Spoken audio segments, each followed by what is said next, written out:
population has created a path to prosperity for participants, especially in the developing world. Put forward by President Xi Jinping, the BRI has the stated goal of developing economic partnerships and building a global community with shared benefits, a common future, and collective responsibilities. These relationships are, according to the principles of the initiative, based on mutual trust, economic integration, and cultural inclusiveness. But responses haven't been all positive. Some have accused China of providing huge unpayable loans to other developing countries, supposedly trapping them in debt. Wang Yiwei, a professor at the School of International Studies of Renmin University of China, strongly disagrees. He countered that China values long-term economic and social benefits over short-term returns on investment. Chinese approach is give the chicken to you, but this chicken to have the eggs. Eggs in the future have the more chicken, and the chicken produce more eggs. And then you gradually can pay the debt, originally the first chicken. Rwandan President Paul Kagame has said, instead of treating China's investment as a debt trap, other countries should ask themselves why they are not helping Africa as much as China. The US lead Western politicians and media outlets are accusing China for engaging debt trap diplomacy. And now they are blaming China for current economic crisis in Sri Lanka as well. But China accounts for just 10% of Sri Lanka's debt. The current economic crisis in Sri Lanka due to multiple reasons. Domestic reasons such as massive tax cut and Easter bombing which impacted on tourism, and external factors such as US interest rate hike and current ongoing war between Russia and Ukraine which impacted on the fuel and the food prices. So it's unfair to blame China. Projects under the initiative, especially infrastructure projects, have been shown to contribute to the fairer distribution of economic activity among regions and narrowed economic gaps between countries.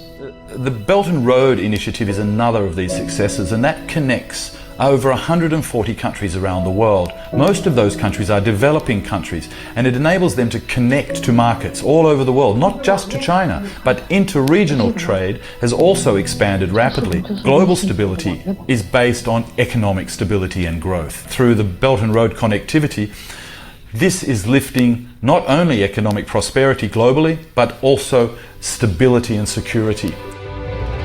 As of July 2022, 149 countries and 32 international organizations have signed cooperation documents with China under the Belt and Road Initiative. More than 3,000 projects have been completed with investment of nearly $1 trillion. According to estimates from the World Bank, transport infrastructure projects under the BRI, if fully implemented, are expected to generate $1.6 trillion in benefits annually by 2030. Accounting for 1.3% of global GDP.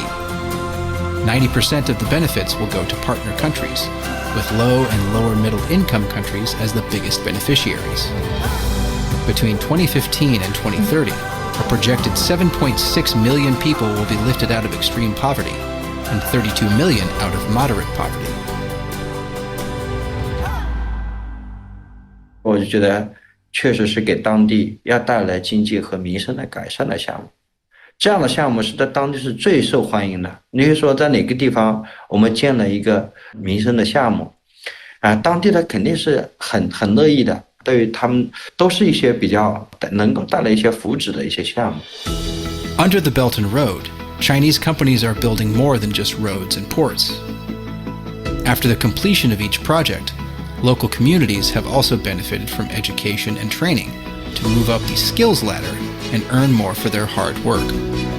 Localization, or the inclusion of partner countries' resident populations in projects, is a requirement for state-owned enterprises participating under the BRI. Participation of locals in BRI projects has risen steadily and at greater proportion, boosting partner countries' capacity for independent development after a given project ends.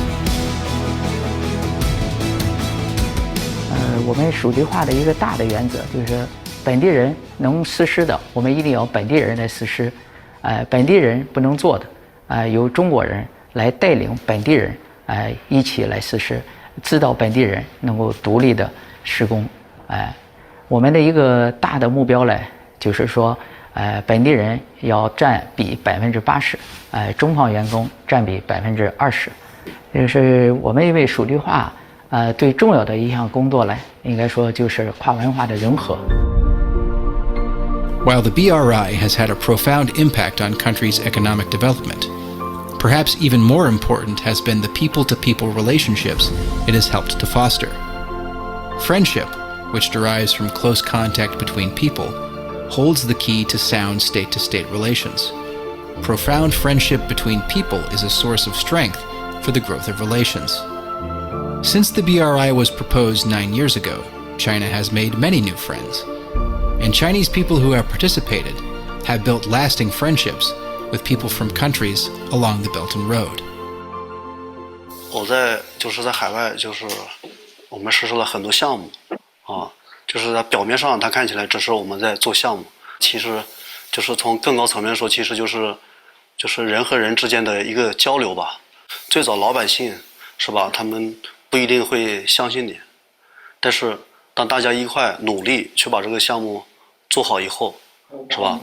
然后对方就会很信任你，会给你竖大拇指，因为信任是无比的珍贵吧，比什么都重要。不管什么肤色，不管什么人种，心灵都是相通的。These days, relations between countries are so often defined by competition, antagonism, and conflict. Nations are treated as rivals in some geopolitical game of intrigue, where relationships are only as good as what value they can provide for one party over another. But China is attempting to forge a different path, one where development and growth are available to all, and international relations are characterized by shared benefits rather than naked displays of power. The Belt and Road, and the projects run under its aegis, exemplifies this alternative way of thinking, and the interest countries have shown in taking part is proof of its timeliness and appeal. By working together, rather than suspecting and plotting against one another, countries can take the necessary steps forward and help to build a new world.